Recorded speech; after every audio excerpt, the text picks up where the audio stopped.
Alors, cet été, vous avez tous eu l'opportunité de voir les Jeux Olympiques. On a tous été émerveillés par les prouesses des athlètes. Et j'aimerais ici particulièrement souligner les prouesses des sprinteurs qui, en quelques 10 secondes, donnent tout leur effort. Et c'est cet esprit que j'aimerais invoquer pour cette dernière table ronde. Je n'appelle pas ici des marathoniens, je vais appeler des sprinteurs qui vont droit au but et qui, en 10 secondes, donnent tout ce qu'ils ont. Cela nous permettra de tenir les délais. Alors, sur cette séance, nous allons parler d'aménagement forestier, nous allons parler d'espèces un peu moins connues et comment on fait pour réfléchir à la seconde rotation. J'aimerais appeler Nicolas Baillol de FRM, s'il vous plaît. Nicolas Baillol. J'aimerais appeler Stéphanie Dolé de Terea. Marcus Francourt de la CEB Precious Woods. Et Hugues Moïdi du MINEF Gabon. Les autres intervenants de la table ronde, je les invite à rester à leur place. Là-bas, là-bas. Merci, bienvenue. Salut. Là-bas, au fond. Hop. Donc Nicolas, Stéphanie, Marcus et Hugues, Serge, Moïdi.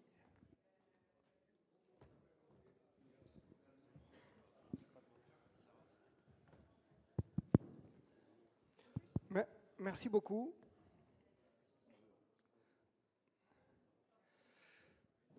En 2019, à Shanghai, lorsqu'il y avait eu la conférence annuelle de la TIBT, avec les partenaires...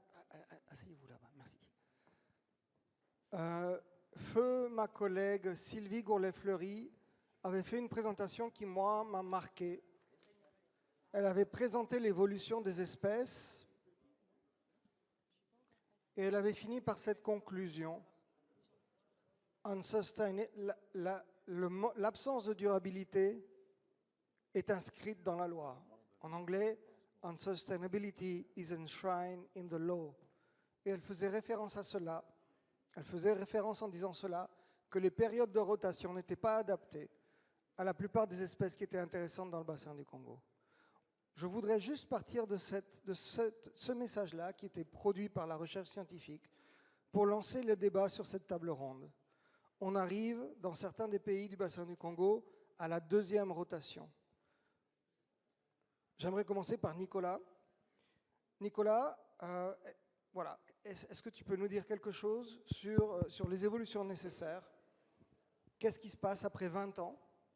Puisque il y a à peu près une vingtaine d'années que les aménagements ont été rendus, ont été exigés, rendus nécessaires. Qu'est-ce qu'on sait après 20 ans? Quel est le bilan? Oui, merci. Effectivement, on arrive maintenant à 20 ans, même un peu plus, de mise en œuvre des plans d'aménagement, une trentaine d'années, parce que j'ai moi-même commencé ma carrière sur un des premiers plans d'aménagement dans la région, et c'était il y a presque 30 ans maintenant. Je pense que d'abord, au moment de réfléchir à la mise en œuvre des plans d'aménagement de deuxième rotation, il faut faire le bilan de ce qui a été fait sur ces premières générations de plans d'aménagement. Donc ça rejoint un peu ce que tu indiquais sur le travail qui avait été fait aussi par Sylvie Gourlet-Fleury. Moi, je voudrais quand même aussi rappeler, parce qu'on est toujours aussi critique, mais il faudrait quand même rappeler que pour moi, c'était avant tout une success story, ces premières générations de plans d'aménagement. C'est une success story avant tout dans sa construction, je pense, et il faut aussi en tenir compte, puisque c'est un travail qui s'est fait de façon inclusive, en échange entre différents partenaires, des administrations concernées dans les pays, des entreprises forestières, des gestionnaires dans les bureaux d'études et aussi des chercheurs. Et je pense que si ça a fonctionné, si ça a abouti, c'est parce qu'il y a eu tous ces quatre types d'intervenants. Et probablement, s'il en avait manqué un, c'est pas certain qu'on en serait arrivé au même succès. Ensuite, c'est quand même un succès aussi dans son déploiement. D'abord, on parle 30 ans après, donc ça veut dire qu'on parle toujours de plan d'aménagement 30 ans plus tard, donc ça continue à fonctionner. Et à maintenant, pas très loin, on voit rapidement sur ce graphique, de la totalité des concessions qui disposent d'un plan d'aménagement. Et également, donc, au niveau mise en œuvre, alors le bilan peut être un peu plus mitigé, peut-être, mais néanmoins, au moins sur une partie des concessions, on peut être rassuré sur le fait que les plans d'aménagement sont mis en œuvre, puisqu'on a par exemple 12% des concessions de la région qui disposent d'un certificat FSC. C'est le diagramme qu'on a derrière nous. C'est ce qu'on voit ici. Donc en bleu, c'est ligne l'évolution de l'aménagement dans le temps depuis les années 90 jusqu'à aujourd'hui. Et en vert, c'est l'évolution de la certification FSC. Mais en plus de FSC, il y a également d'autres mécanismes de contrôle de tierces parties qui font que, alors selon une estimation très personnelle et qui resterait à affiner, je pense qu'il y a environ un tiers des productions sur lesquelles on peut être rassuré sur le fait que les plans d'aménagement sont mis en œuvre. Après, les plans d'aménagement, ils nous ont permis d'avoir une excellente connaissance des ressources disponibles, ce qui va être un point essentiel dans ce qu'on va discuter ensuite sur le développement de nouvelles essences. On sait quelles sont les ressources, on sait aussi quelles sont les structures des populations, quelles sont les menaces en termes de durabilité. Ça nous permet d'orienter les choix sur les nouvelles essences à promouvoir. Ensuite, à titre aussi un peu personnel, je dirais que moi, donc, je suis dans ce processus depuis maintenant une trentaine d'années, presque.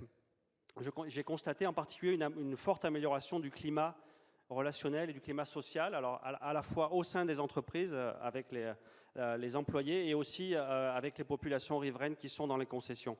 Je pense que c'est vraiment une avancée majeure, et donc avec aussi une consolidation de l'impact que peut avoir la filière sur le développement des régions dans lesquelles les opérateurs interviennent. Alors bien sûr, tout n'est pas parfait, il y a des choses encore à améliorer. Il y a des points d'amélioration, et en plus on doit maintenant dans le renouvellement des plans d'aménagement, donc c'est le bon moment de se poser la question sur comment est-ce qu'on fait évoluer ce modèle et quels sont les enjeux. Pour moi, l'enjeu principal et ça rejoint aussi le constat que tu faisais sur la présentation qui avait été faite à Shanghai, l'enjeu principal c'est de mieux valoriser les ressources. On a une forêt qui nous offre potentiellement des richesses considérables, et on n'en valorise pour l'instant qu'une trop faible partie. D'abord en termes de bois, pour l'instant, et le pari qui a été fait dans les premiers plans d'aménagement, c'est aussi pour ça qu'on a accepté, par exemple, d'avoir des taux de reconstitution qui ne soient pas de 100%, parce que le pari qui a été fait, c'est qu'on allait compenser sur les rotations suivantes avec d'autres essences qui allaient se développer entre-temps. Alors là, on doit constater qu'on n'est pas parvenu à réussir ce pari, en tout cas pas suffisamment. Il y a eu une certaine diversification, il y a des nouvelles essences qui sont promues, il y a aussi une diversification dans les qualités, je pense notamment sur ce qui concerne l'okoumé, où on arrive maintenant à valoriser des qualités qui, moi quand j'ai commencé ma carrière, n'étaient pas du tout utilisées, mais il reste quand même que les 3 premières essences en Afrique centrale représentent toujours 2 tiers du volume qui est exploité, et que le prélèvement actuel en forêt est extrêmement faible, on est toujours en moyenne à 0,2 m3 par hectare et par an, ce qui n'est pas suffisant. Donc tout ça, ça a permis à la production de se maintenir à l'échelle régionale, mais maintenant la question c'est comment est-ce que ça va évoluer. Si on reste sur ces mêmes essences, c'est sûr qu'on va avoir une chute dans certaines forêts, et là on retombe sur une question de durabilité effectivement, parce que si on reste par exemple uniquement dans les forêts du Nord-Congo sur une exploitation majoritairement du sapelli, on peut déjà annoncer que là on va avoir les entreprises concernées vont avoir de grosses difficultés et ne vont plus trouver de volume suffisant pour pouvoir survivre d'ici quelques décennies. Donc c'est un sujet majeur de réussir à développer de nouvelles essences. Merci beaucoup. Juste donc reprendre, c'est une success story, oui, qui a impliqué des partenariats entre les entreprises, entre les gouvernements, les administrations, les bureaux d'études et les chercheurs. On parle donc de 80% des concessions aujourd'hui qui sont sous le plan d'aménagement. Tu as mentionné 1 tiers de la production. Un tiers de la production qui fait l'objet d'un contrôle tierce partie selon des mécanismes existants de certification donc ou autres en lien avec aussi contrôlé par tierce partie. Tu as noté des améliorations dans le climat social, et donc tu as mentionné les autres partenaires qui n'étaient pas mentionnés au début, les populations locales, les employés, et une amélioration, même s'ils n'ont pas été forcément... Une amélioration sur laquelle il faut encore consolider et travailler aussi sur une meilleure inclusion.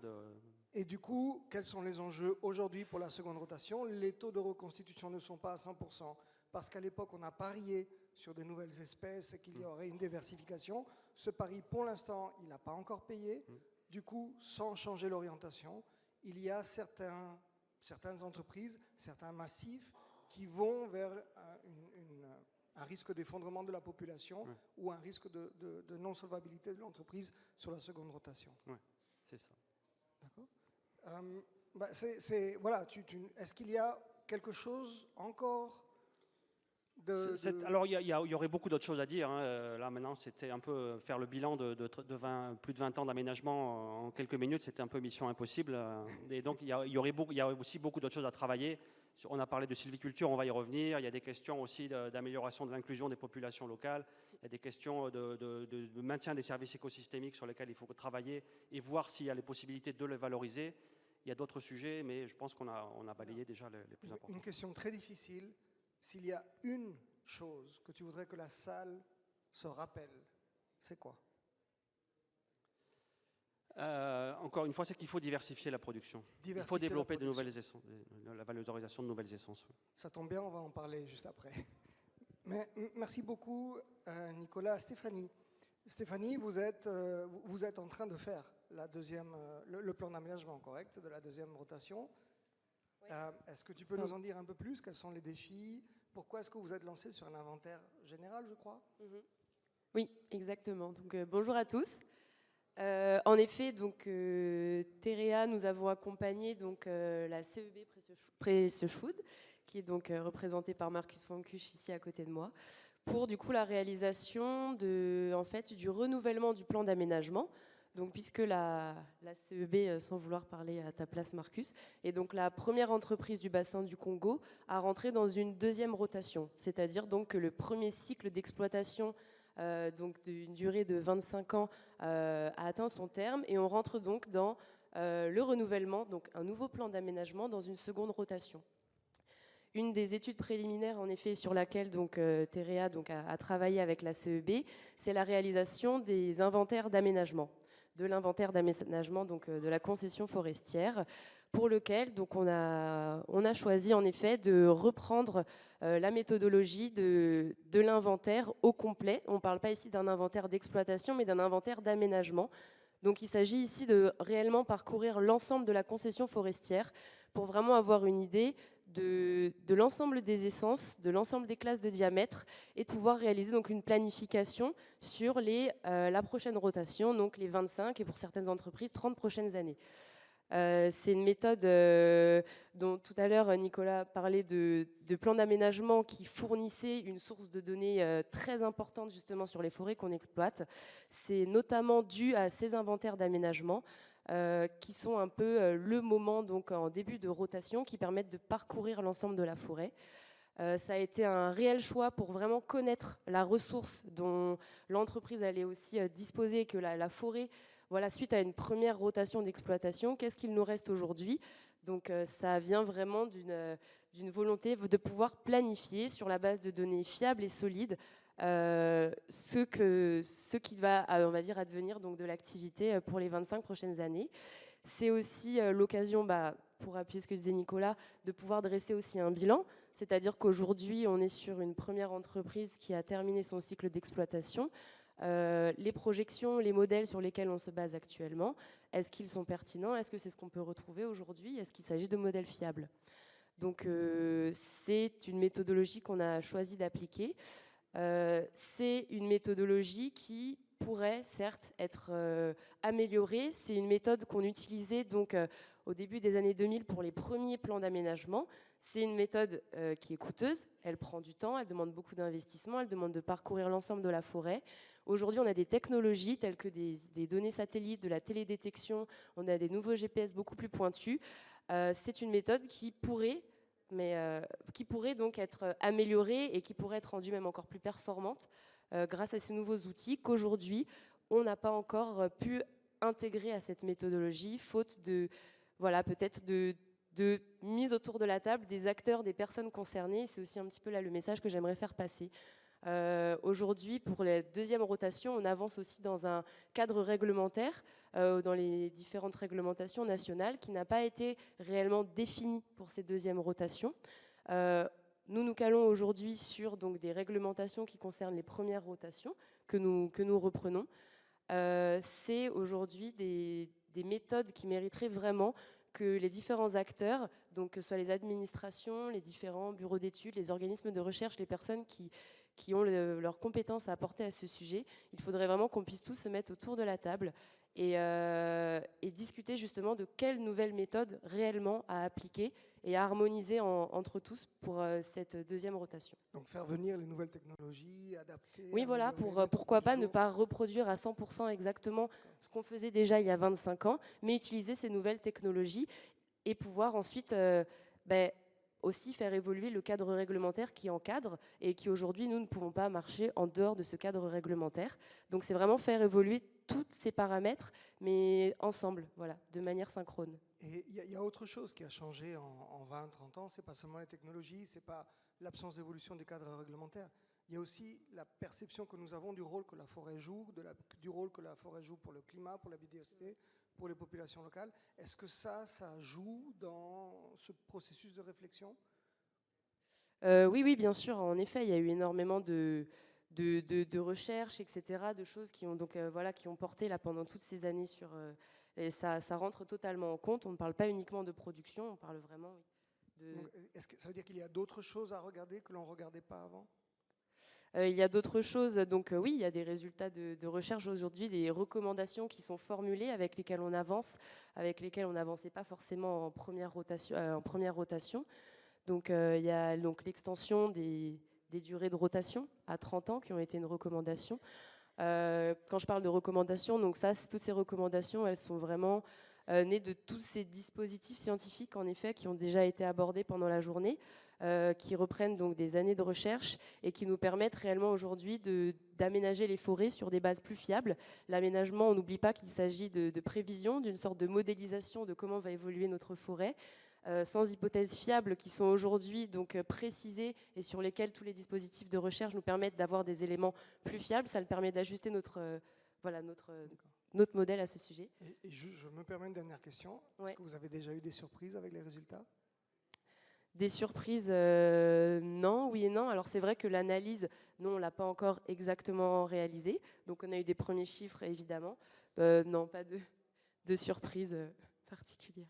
D'accord, merci. Merci beaucoup. Marcus, je te vois faire non de la tête. Ça veut dire qu'il n'y a pas eu de surprise ? Ça veut donc dire que les résultats que vous avez pour l'instant, qui sont préliminaires, correspondent à ce que vous vous attendiez ? Oui, ils sont mieux que nous, on les attendait. Meilleurs même ? Meilleurs, donc c'est une bonne surprise. Alors, je pense qu'on ne les partage pas assez, les bonnes surprises. D'accord. Marcus, en tant que, vous êtes la première, je crois, entreprise qui arrive à cette rotation. Voilà, est-ce que tu peux nous en dire un peu plus sur l'état d'esprit, comment vous approchez cette nouvelle phase, en fait ? Bon, merci Claude. Tu dis comment on a approché l'élaboration du plan d'aménagement ou plutôt la stratégie pour le futur ? Combien durait votre premier plan d'aménagement ? C'était quel ? Ah d'accord, oui. Bon, merci Claude. Oui. Non, on a le premier plan d'aménagement, il était mis en place ou validé par les autorités en 2000. Il arrive à échéance fin de cette année. Oui, là on est dans le processus de renouveler pour les prochains 25 ans. D'accord. Et vous avez été, on a parlé du cadre réglementaire. Comment ça se passe la relation avec l'administration sur cette possibilité de renégociation ou de reconduite du plan d'aménagement ? Bon, il y a la loi qui est très claire sur l'élaboration des plans d'aménagement. On a déclenché le processus il y a quelques années avec les autorités, comme c'est écrit dans la loi. Donc on a dû faire valider nos protocoles d'inventaire. Après, on a commencé les inventaires. On a fait les études qui sont demandées par la loi, qui étaient après revues par les autorités. Quand les autorités, ils ont apporté des corrections ou des recommandations. Ça, après, on a intégré dans le propre document final du plan d'aménagement qui était déposé il y a quelques mois pour validation. D'accord. Et quelque chose qui est apparu de nouveau dans le dialogue international au sujet des forêts, c'est cette question du reboisement. On en a beaucoup parlé, surtout juste avant le Covid, ça avait commencé, et après, tout le monde s'y est mis. Quelle place a maintenant le reboisement dans votre réflexion et dans ce nouveau plan d'aménagement ? Il n'y a pas beaucoup de place, parce que nous, on travaille d'une manière durable. Ça veut dire qu'on travaille avec la régénération naturelle. Donc moi, bon, je sais que pas tout le monde va être d'accord avec moi, mais si nous, on doit commencer à planter beaucoup dans nos forêts, on a surexploité. C'est pas durable. Donc nous, au niveau opérationnel, on ne replante pas. On travaille avec la régénération naturelle. Après, on a un partenariat avec Nature Plus, c'est notre client Millet, pour un projet de recherche où on a une pépinière, où on plante des arbres pas trop connus ou des arbres même protégés qui ont des régénérations un peu compliquées. Là, on a pris beaucoup d'expérience, c'est ce qui nous permet aujourd'hui de vendre un service de reboisement aux pétroliers. Mais nous-mêmes, chez nous, le reboisement, ce n'est pas une méthodologie sylvicole qu'on applique. Et justement, qu'est-ce que vous avez comme méthode de sylviculture? L'exploitation durable. Alors, L'exploitation durable, pour moi, bon, c'est ce que moi j'ai toujours appris en Europe ou en Afrique ou au Brésil. L'exploitation durable, c'est la méthode sylvicole pour protéger la forêt. Donc c'est ça qu'on applique. Oui, c'est ça. on est bien d'accord, on distingue la phase de comment on fait pour prélever doucement, mais il y a ensuite une phase d'accompagnement de la forêt pendant la durée de la rotation. Et là-dessus, sur cette phase-là de reconstitution, est-ce qu'il est prévu d'intervenir? Je sais qu'il y a eu des expériences réalisées il y a plus de 50 ans dans la région, des enrichissements naturels. Est-ce que ça fait partie de la réflexion ou pas du tout? Ça faisait partie, mais il y avait aussi des endroits où c'était testé chez nous, mais ça n'a pas ajouté en valeur à la forêt. Si on travaille, si on respecte notre plan d'aménagement, la forêt se régénère. Donc on a fait ces tests, mais ça n'a pas ajouté un vraie valeur à la forêt. Donc les résultats des expériences d'enrichissement passées n'ont pas eu d'effet visible sur votre forêt? Chez nous, non. D'accord. Je ne peux pas généraliser, c'est ça, oui, c'est notre expérience. Ouais. Et est-ce que tu as des recommandations, puisque vous êtes pionnier sur renouvellement, est-ce que tu as des recommandations à faire? On a parlé de construction de partenariats dans un monde de compétition. Est-ce que tu as des recommandations à faire pour, justement, pour ceux qui vont suivre? Pour ceux qui vont suivre avec le renouvellement. Oui, ça dépend un peu combien des années vous avez encore. Je sais qu'il y a beaucoup de discussions sur les nouvelles méthodologies, si on peut faire les inventaires d'une autre manière, si on doit discuter ça avec les autorités. Je trouve que ce sont des discussions très intéressantes, mais ça prend du temps. Donc si vous avez encore 10 ans de temps, je vous invite de mener ces discussions. Mais si vous avez 4-5 ans du temps, il faut juste prendre la loi et appliquer la loi, même si vous pensez que c'est une loi qui date de 20 ans et que c'est plus actuel, il faut juste l'appliquer. Il y a la loi qui est là, dans les pays où on travaille, il faut la respecter, les lois sont claires. Ça, c'est moi, je recommande ça parce que j'ai vu, entre nous, on a discuté beaucoup, on a perdu un peu du temps, tout le monde. On aurait juste dû prendre la loi et la appliquer, dès le début. D'accord. Et juste, avec combien d'années d'avance il faut s'y mettre? Moi, je dis 5. 5 ans, à peu près 5 ans. Nous, on était à 4, mais 5, c'est mieux. Merci beaucoup, Marcus. Autre chose, s'il y a un message clé que tu veux que la salle... Ouais, pour mes collègues, commencez avec le renouvellement assez tôt. Merci beaucoup, Marcus. Hugues Mahdi, donc au Gabon, on est dans un pays pionnier en termes de politique et d'industrialisation sur les questions bois. Où est-ce que vous en êtes sur la réflexion pour les plans d'aménagement? Quelle est l'approche au Gabon sur le renouvellement? Bon, alors, je voudrais bien avant faire des constats et après répondre à votre question. Étant du domaine, en fait, je pense que un plan d'aménagement bien élaboré, qui prend en compte tous les paramètres, accroissement et tous les autres, je pense que lorsqu'il est bien élaboré, les questions d'essence qui peuvent être coupées à la deuxième rotation sont clairement contenues dans le plan d'aménagement. Et donc, lorsqu'on arrive en fin de rotation, étant donné que le plan d'aménagement est bien élaboré et bien mis en œuvre, on ne devrait pas avoir trop de surprises. Ça, c'est mon avis. C'est mon avis personnel.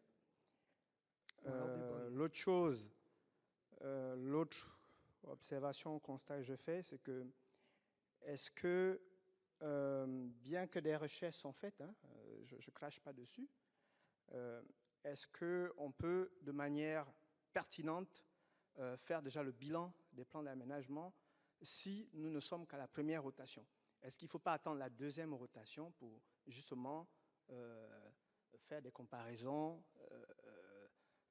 plus pointues? Ça, c'est également mon avis. Donc, c'est des questions qu'on peut se poser. Voilà. Maintenant, pour ce qui est de l'administration des eaux et forêts, je suis nommé directeur général des forêts du Gabon en octobre 2023. Et je trouve, bien entendu, qu'il y avait déjà un processus de renouvellement, ce qui est différent de révision de plan d'aménagement. Donc, tout à fait différent. Alors, Pressé-Soud, qui est, il faut le rappeler, hein, tout le monde le dit, dans le bassin du Congo, c'est la première société à faire du renouvellement de plan d'aménagement. Donc, c'est une expérience qu'on souhaite partager. Et donc, il y a des documents qui sont validés. Et au niveau de l'administration, certains collaborateurs se posent la question, est-ce que Pressé-Soud doit faire du renouvellement ou les permis doivent faire retour au domaine? Ça, c'est des questions. Et donc, je m'intéresse, sur base de... C'est de là où je m'intéresse à regarder le cadre légal. Est-ce qu'il existe un cadre légal? Ce qu'il faut dire, c'est que nos prédécesseurs, les anciens, ont quand même réfléchi à ça. On parle dans le code de rotation qui est liée au plan d'aménagement. Cette rotation doit être, on va dire, entre 20, 25 et plus ans.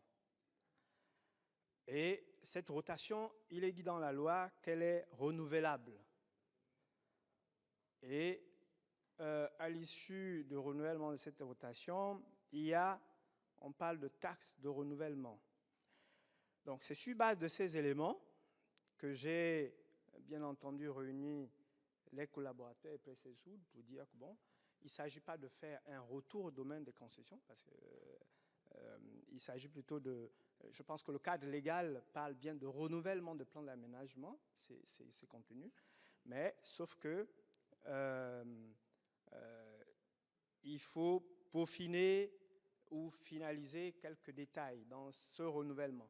Mais la loi prévoit le renouvellement des plans d'aménagement. Alors,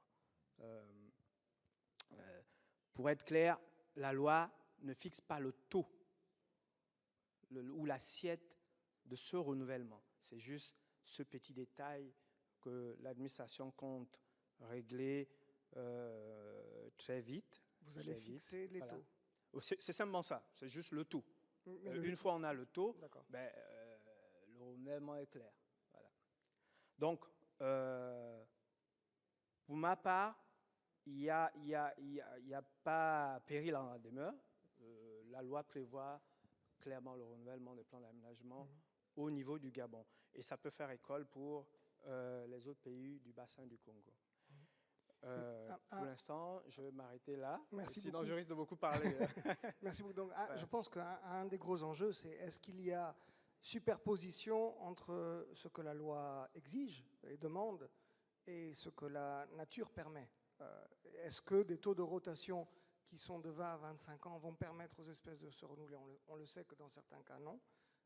Donc, il est possible d'avoir une exploitation qui soit à la fois respectueuse de la légalité, des critères de certification, économiquement viable, mais si elle n'a pas bien pris en considération les caractéristiques propres et l'écologie des espèces, ça peut ne pas être durable. Et donc, en fait, c'est un problème, c'est pas un problème à 3 corps, c'est un problème à 4 corps. C'est ça qui rend la tâche difficile. En fait, ce qu'il faut comprendre, c'est que c'est extrêmement complexe. Et si vous focalisez sur un seul paramètre, c'est complexe parce qu'il faut prendre le besoin de l'acheteur. Et si l'acheteur fait une demande sur une essence qui a été sollicitée intensement lors de la première rotation, clairement, vous apportez une pression en plus sur cette essence. Et donc, il y a également le potentiel ligneux qui se trouve dans la concession. Est-ce qu'il est suffisant pour répondre à la deuxième rotation? Tout ça, c'est des questions. Alors, c'est pourquoi je dis, je ne sais pas à quel âge on aura maintenant, mais je pense qu'on aura un bilan plus exhaustif lors de la deuxième rotation. Dans tous les cas, il y a besoin pour Precesus de diversifier les essences objectifs. Ça, c'est une première chose. Donc on revient au premier point que tout à fait d'accord. Nicolas. Tout à fait d'accord. Il y a ça. Il y a besoin également de faire du reboisement. Ça, c'est des méthodes qui, enfin, c'est des. Vous me faites une transition idéale pour les prochains donc, intervenants. C'est extrêmement complexe. Il y a des paramètres quand même à prendre en compte pour espérer avoir un volume raisonnable. Bon, ce qu'il faut aussi dire, c'est que nous sommes rentrés dans l'aménagement dans les années 2000. Mais bien avant, n'oublions pas que l'exploitation date des années 1800. Donc, comme je le dis, la clé, c'est justement faire des bonnes études et produire un bon plan d'aménagement. On revient au besoin de données, le besoin d'observation, donc de faire des inventaires d'aménagement complets qui vont permettre de pouvoir affiner, diversifier, parce que les paris de diversification du passé peut-être n'ont pas été payants, et prendre en compte ces différentes sphères, la légalité, la rentabilité économique, les exigences de la société aussi, et les enjeux. Parfaitement d'accord. Parfaitement d'accord. Très bien. Alors, je vais demander aux panélistes de bien vouloir descendre. On va faire venir la deuxième vague de panélistes, mais ne partez pas trop loin parce que d'une part, il y a un cadeau qui vous est réservé, et d'autre part, si on a du temps pour les questions, à la fin du panel, vous pourrez venir. Ou alors, si ça ne vous gêne pas, de vous placer derrière moi. Merci beaucoup. Donc, la transition, elle était parfaite puisqu'on a parlé de la nécessité...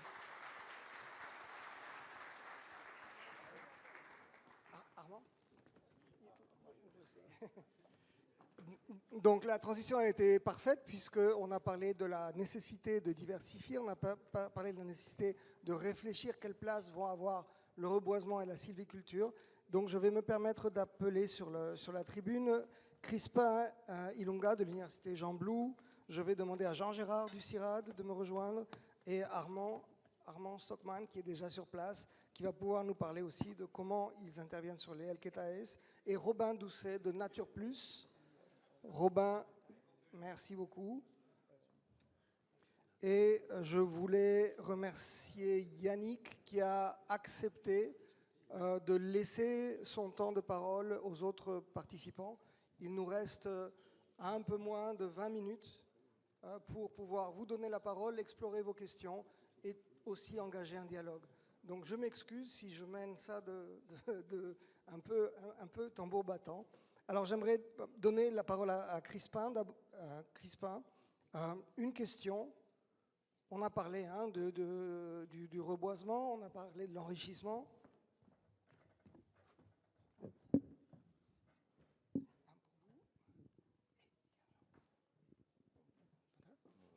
Quelles leçons vous tirez de ces expérimentations d'enrichissement? Qu'est-ce que vous avez pu observer? Merci beaucoup. Avec les enrichissements, il y a à espérer. Par exemple, dans le trouée d'abattage, après des études des arbres plantés 19 ans après, on s'est rendu compte qu'il y a des espèces qui avaient des très très bonnes performances, des survies et des croissances, qui répondent bien, et qui pouvaient même atteindre des diamètres de 60 cm après 40 ans. Là, je donne l'exemple, par exemple, les Terminalia superba. Et ça nous montre combien de fois il faut vraiment faire un bon choix d'espèces à planter et connaître son besoin en lumière et choisir la méthode de plantation appropriée. Ça, c'est très, très important. Et c'est là qu'intervient le rôle des scientifiques, notamment nous, par exemple, à Jean Blou Agrobiotech, en partenariat avec Nature Plus. On continue à produire des livres et où on fait vraiment l'étude espèce par espèce. Et à part l'enrichissement des trouées d'abattage, là, par exemple, nous présentons le taux de survie Est-ce à que l'écran. tu veux prendre ma place pour présenter le diagramme? Oui, merci.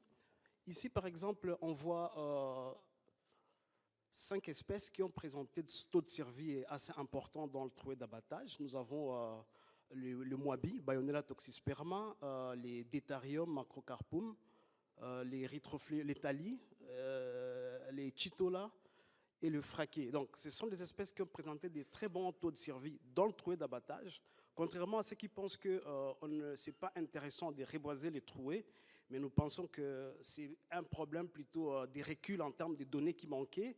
Mais actuellement, on commence quand même à avoir un peu de recul d'informations et on n'a pas à désespérer, mais il y a quand même des belles perspectives d'avenir.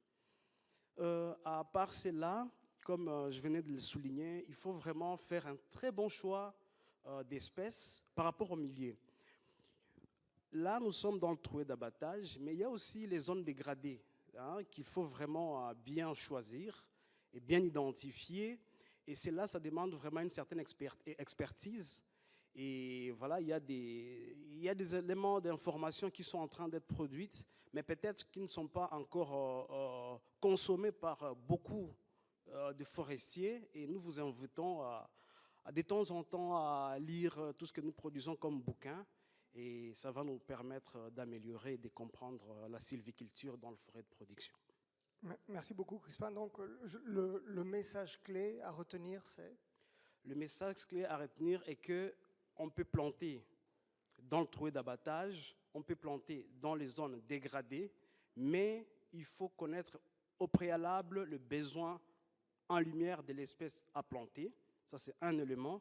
Le deuxième élément, c'est que une fois l'espèce connue, son besoin en lumière est connu, il faut maintenant choisir la méthode de plantation appropriée et faire la maintenance des arbres qui ont été plantés pour espérer avoir un bon rendement. Merci beaucoup, Crispin. Donc, c'est une invitation à réfléchir à ces méthodes justement d'enrichissement de sylviculture après abattage dans les nouveaux plans d'aménagement dont on vient de discuter.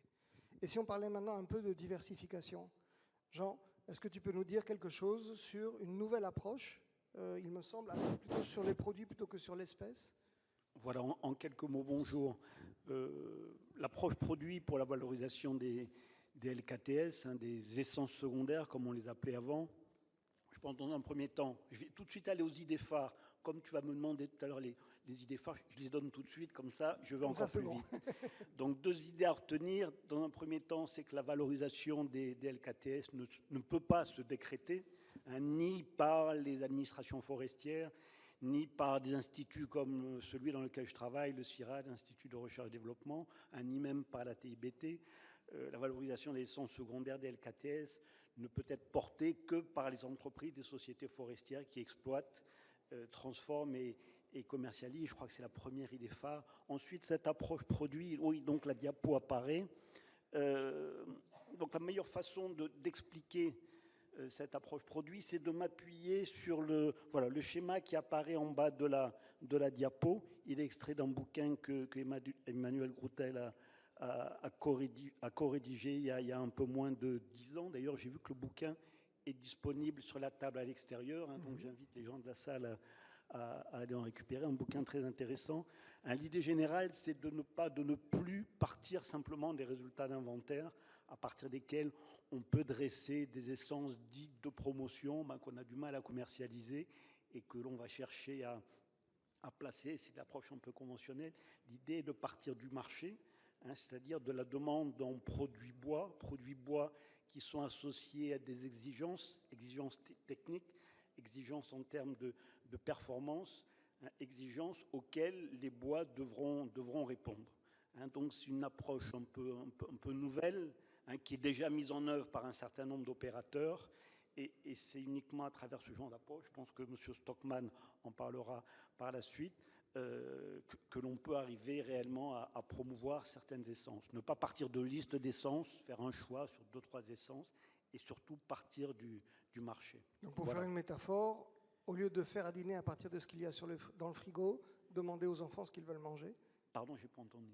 En termes de métaphore, au lieu de faire le repas en fonction de ce qu'il y a au frigo, Oui, demander aux enfants ce qu'ils veulent manger. voilà. C'est un tout à peu fait. ça. Ok. Donc c'est un changement de paradigme. Monsieur Stockman, vous, il me semble que vous avez choisi Oui. cette alternative. Est-ce que vous pouvez nous en dire un peu plus? Mais oui, enfin, je pense que c'est clair qu'on ne peut pas continuer éternellement d'exploiter des essences comme que tout le monde demande.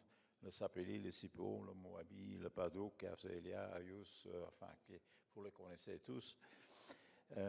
Ces essences vont s'épuiser ou vont diminuer ou vont arriver sur la liste CITES. Hein. Donc, devenir cher et peu disponible. Si on veut, et là on est déjà d'accord, je pense, on a déjà abordé ce sujet, pour trouver une gestion durable, il faut trouver un équilibre entre les bois demandés et les essences non exploitées, non connues. Non connues, je dis surtout non connues, parce que j'ai quand même 40 ans d'expérience que j'ai visité beaucoup d'exploitations et quand on parle avec des chefs de forêt, ils savent souvent pas ce qu'ils ont dans leur forêt. Ça, c'est quelque chose où j'étais fort étonné. Par contre, pour introduire des LKTS dans le marché, c'est un travail d'années et de beaucoup de patience. On a déjà pas mal d'expérience avec ça.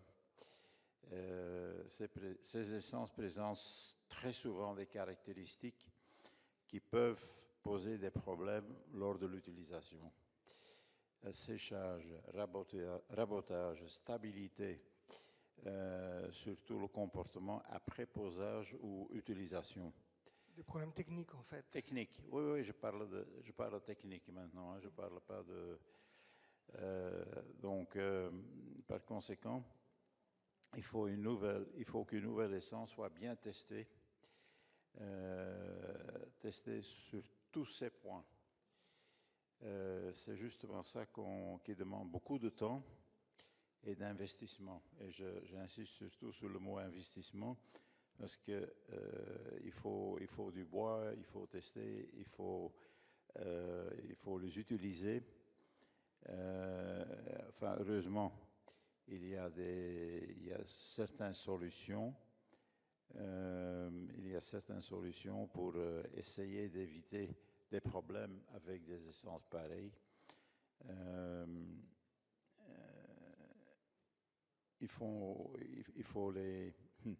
Il y a des solutions, il y a le thermochauffage, comme vous dites, hein, thermotraitement, il y a du collage, il y a l'aboutage, et tout ça sont des solutions qu'on peut apporter pour utiliser des essences pareilles. Parce que souvent, ce sont des essences qui sont nerveuses, qui fendent facilement, qui posent des problèmes par après.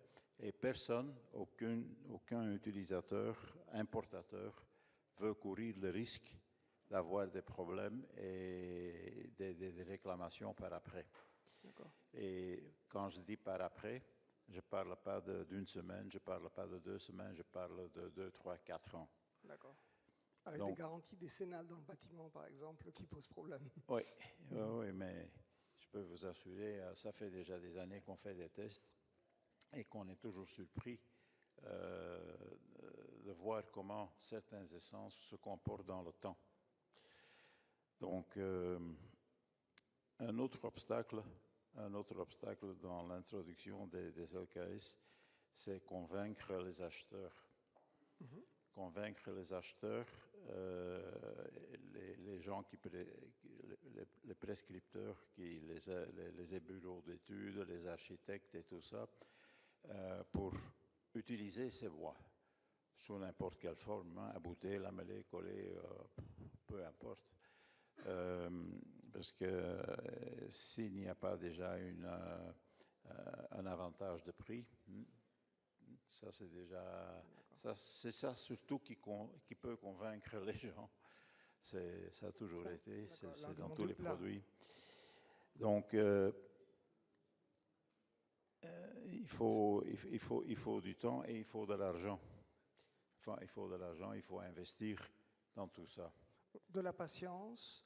Une surprise, c'est que les gens ne savent pas forcément Oui. ce qu'il y a dans leur forêt. La nécessité d'élargir, de diversifier, parce que les espèces s'épuisent. On en a parlé à l'instant. Oui.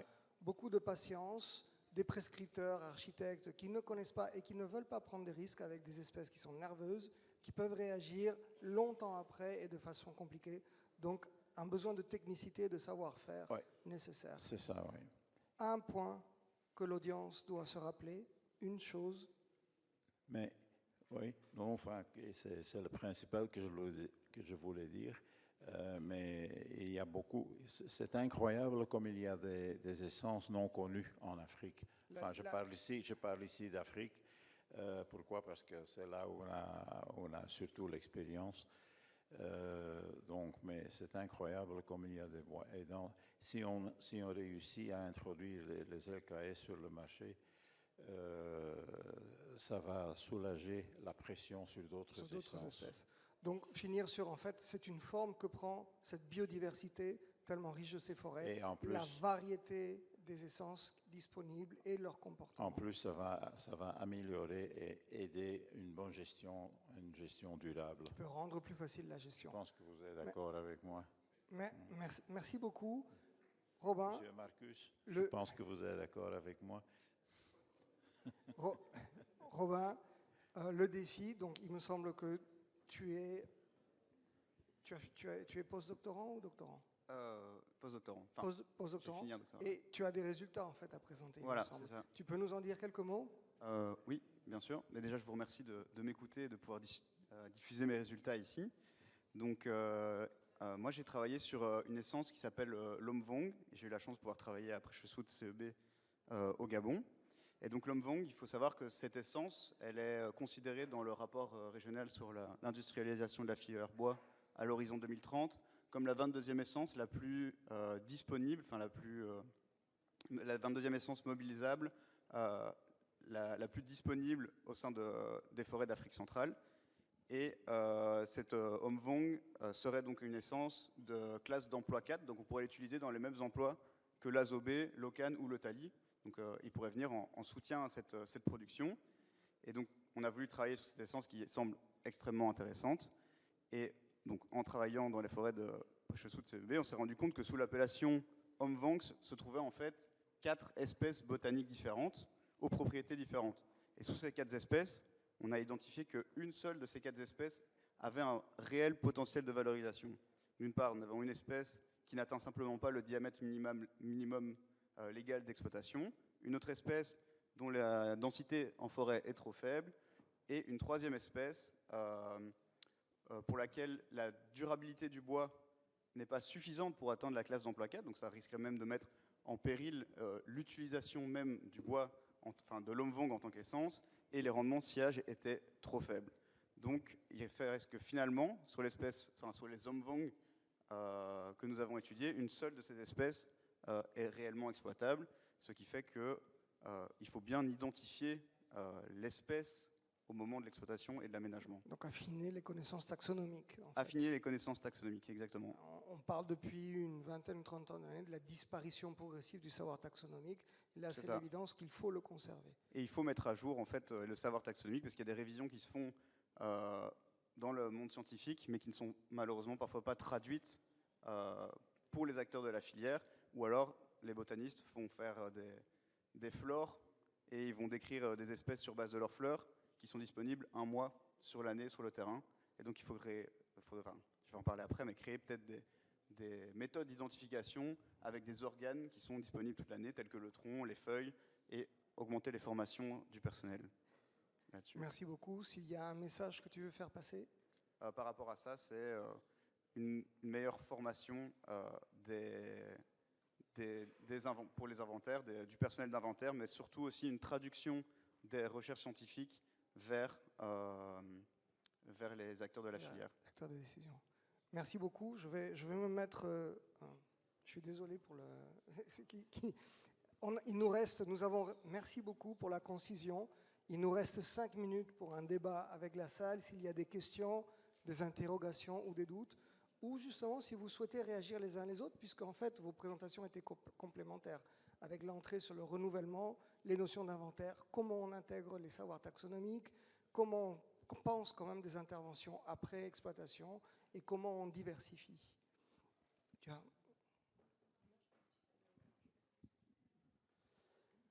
Oui, d'abord, juste une première réaction très rapide. Je suis d'accord avec l'approche produit, qu'il faut pouvoir, faut s'intéresser à ce que le client va demander comme produit et après regarder qu'est-ce qu'on peut utiliser comme essence. Si j'ai bien compris, je pense que ça paraît une approche assez logique.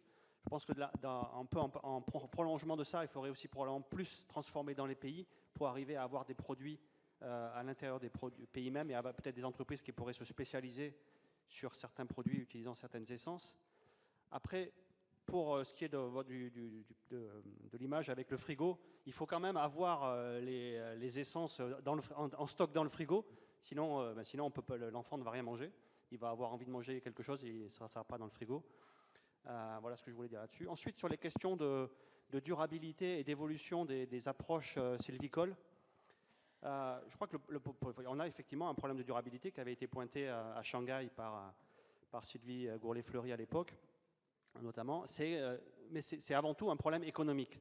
C'est que, par exemple, si on prend le cas du sapelli, si on continue à exploiter principalement cette essence-là, dans 30 ans, dans 40 ans, peut-être moins dans certaines concessions, il n'y aura plus suffisamment de volume pour que l'activité soit rentable et c'est l'entreprise qui va disparaître. Ce n'est pas le sapelli qui va disparaître en lui-même. Parce que lui, il va peut-être continuer à se régénérer ailleurs, en dehors des autres difficultés qu'il peut y avoir sur le plan écologique, du fait que la forêt est fermée et que c'est une essence héliophile qui va quand même avoir des difficultés à se régénérer. Mais c'est avant tout un problème de durabilité économique et pas de durabilité de l'espèce, de risque sur la survie de l'espèce elle-même en soi.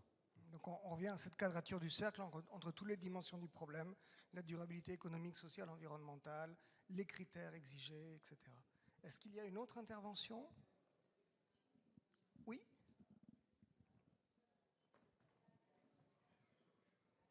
Merci. Bonjour, je suis Jacqueline Lardy de l'ATIBT. Pourquoi cette session est ici? C'est parce qu'il y a des investissements qui sont nécessaires et que le secteur privé ne peut pas faire seul pour de la recherche et pour cibler, pour faire un bilan complet neutre, parce qu'il y a des gens, il y a des chercheurs qui sont membres de notre association qui remettent même en cause les concessions forestières. Et donc il est très important et urgent qu'un bilan soit fait totalement neutre sur ce qu'apporte l'aménagement dans les concessions forestières. Il est très important qu'on s'accorde, comme l'a dit Stéphanie aussi, sur les méthodes et les calculs qui sont faits pour élaborer un plan d'aménagement. Et tout ça, ça demande de former des gens, de réunir des gens.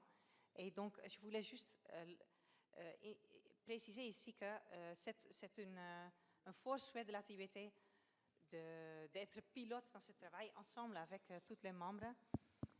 Mais ça ne peut pas se faire toute seule sur base de financement du secteur privé. Merci beaucoup. Nous arrivons tout doucement à la fin de l'atelier, mais je pense qu'on peut tirer la conclusion et surtout faire le lien avec la discussion de ce matin. Ce matin, on parlait de la nécessaire alliance entre les acteurs, entre les gouvernements, les bailleurs de fonds, les bureaux d'études, les chercheurs, les entreprises, les populations locales. Et on a ici un exemple très concret de comment cette alliance pourrait se concrétiser en associant savoir local, savoir traditionnel, expertise scientifique, en associant pratique et savoir-faire des ingénieurs et des praticiens, en associant les entreprises, les marchés, les financiers et les pouvoirs publics pour, il me semble, cet énorme chantier qui est le renouvellement.